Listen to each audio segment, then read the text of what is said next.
Hey, ¿qué pasa, mi gente? Welcome back to my channel. My name is Luis Lopez, and today I'm going to walk you through the WNBA slate that we have for tomorrow. But before we do that, let me walk you through some of the picks that I gave you and some of the slips that I put in. I ended up putting in 4 slips, and these were them. I gave you Alicia Gray over 3.5 rebounds. Goblin, she ended up getting there with 4. I gave you Emma Misiman over under 14.5 points, ended up with 10. I gave you Jonquel Jones in the pin comment over 1.5 3-pointers made. She ended up easily getting there. She ended up with 3. I gave you Ryan Howard with a nasty hook over 6.5 points first half. She had all the opportunities in the world to get over 6.5 points, and she did not. Injuries, the shocker of the day, over 11.5 points as the Goblin. She ends up at 11. Ariel Atkins, the Layla Lacan effect. Under 15.5 points, she ends up at 12. And Camila Cardoso over 19.5 points plus rebounds. She crushes her Goblin. She crushes also her regular line. And I think I might have given you something else. I give you this also.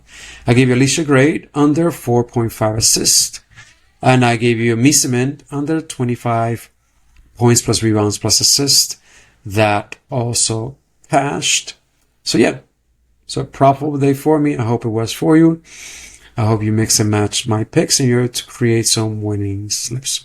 Now let's go into the games. Storms are taking on the Mystics. This game does have a 9-point spread, 159.5 game total. The Mystics are playing on a back-to-back, although they are playing at home. So they should be decently rested because they don't have to travel.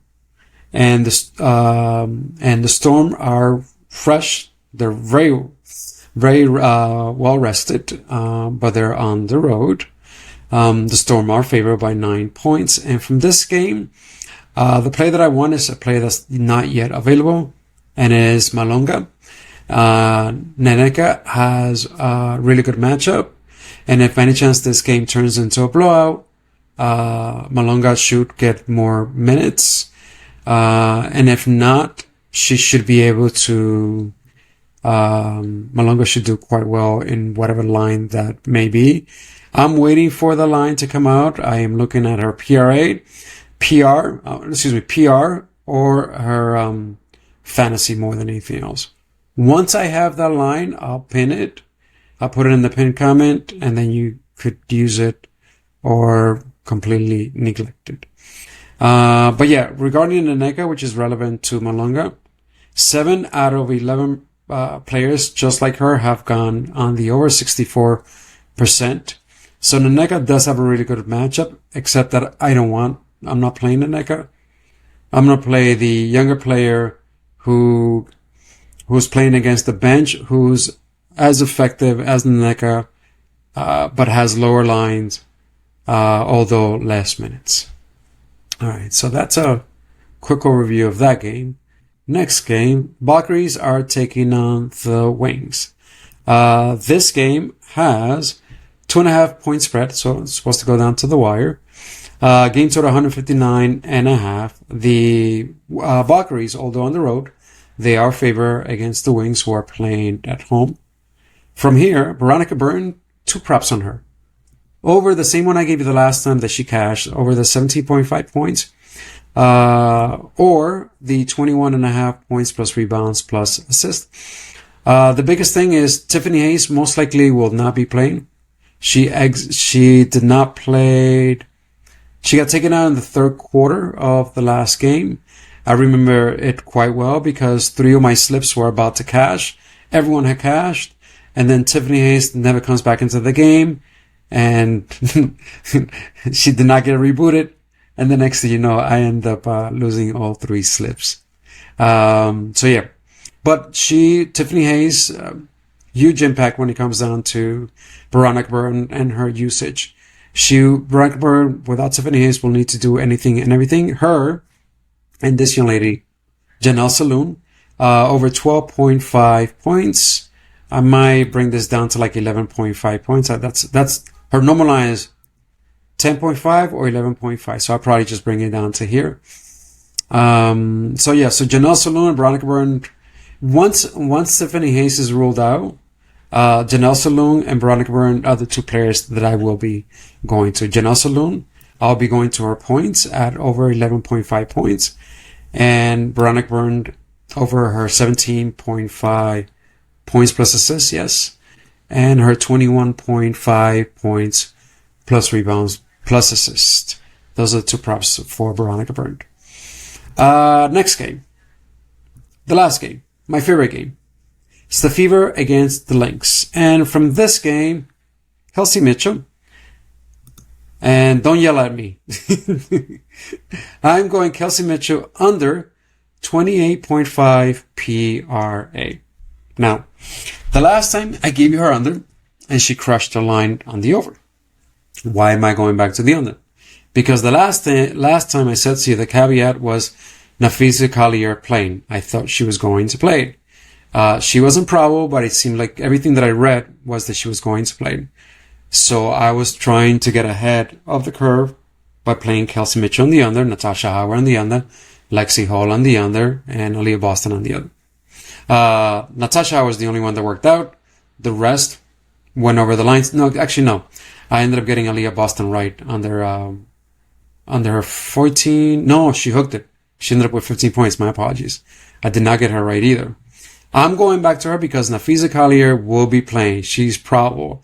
I expect her to play. Also, the Lynx are playing at home. The Fever are playing on the road. So let me walk you through some quick data in regarding the last game. This is how efficient the Fever were, and they still ended up losing the game by 5 points. In the first quarter, they shot 6 out of 8 from 3, and still only led by the end of the first quarter by 5 points. And the Lynx were only 1 for 2. Also, they ended up scoring 13 threes, and they still lost by 5 points at home. They played at home, and they still lost by 5 points, and they still made 13 threes. Now, I don't know how you can repeat such a performance once again. If you do, bravo, great. But I am going with the information that I have, which is Nafisa Collier will be playing. The Fever will be on the road. The Fever just lost to this team without the number one player in the entire WNBA playing, who will be playing in this game. So confident, Kelsey Mitchell in my player pool on the 28.5 PRA. Same goes with Boston. Now let me show you quickly about Kelsey Mitchell, where she shoots most of her shots.